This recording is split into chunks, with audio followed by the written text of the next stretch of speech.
Hi guys, welcome to my channel.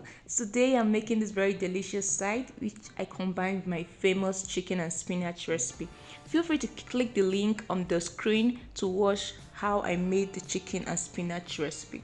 In the meantime, this is called butternut squash and it's very low in calories and high in the basic and needed vitamin and mineral.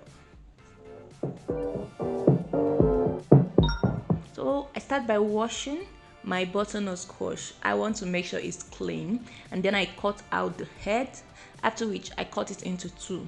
At this stage, I must warn you, it's quite hard, so you have to be careful so you don't cut yourself.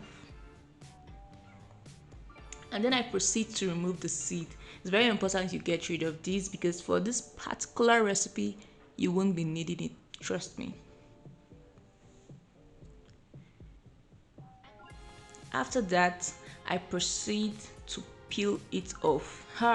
Here's the work, guys. It took me a while to do this, so feel free to work with whatever system that works for you. You could use a peeler, you could use a smaller knife, whatever. Just do it your way, but important thing is to get it all off, which I finally did.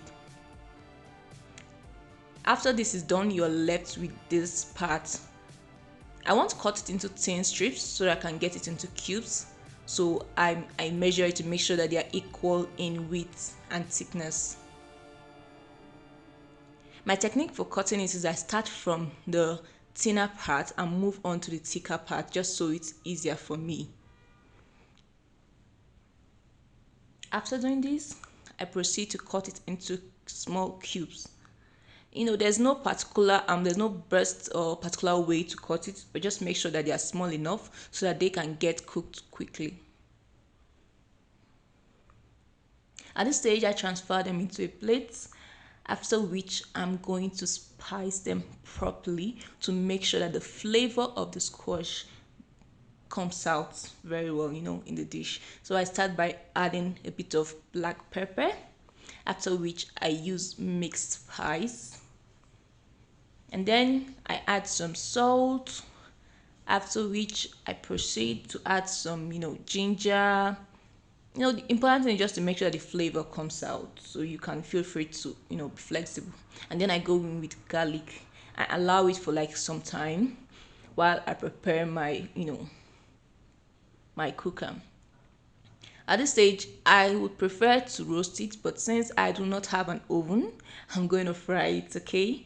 So I'm using olive oil to sear the pan to make sure that it's hot enough. I really want it to be healthy, which is why I'm using olive oil. Feel free to use whatever oil you have.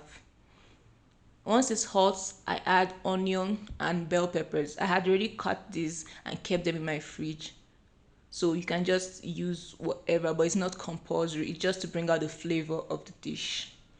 After I fry them, then I add my butternut squash to the frying pan and mix properly. Once you are done mixing, then you should allow it for some time to simmer. Make sure you check it so it doesn't burn. After about 10 minutes, it's ready, 10 to 15 minutes depending on how high or the heat in your pan is. So now it's ready. You can see it's soft. The fork can easily go through it to show you that it's ready to be served.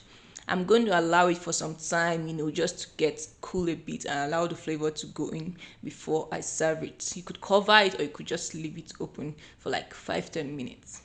After that, I serve it and it's ready to eat.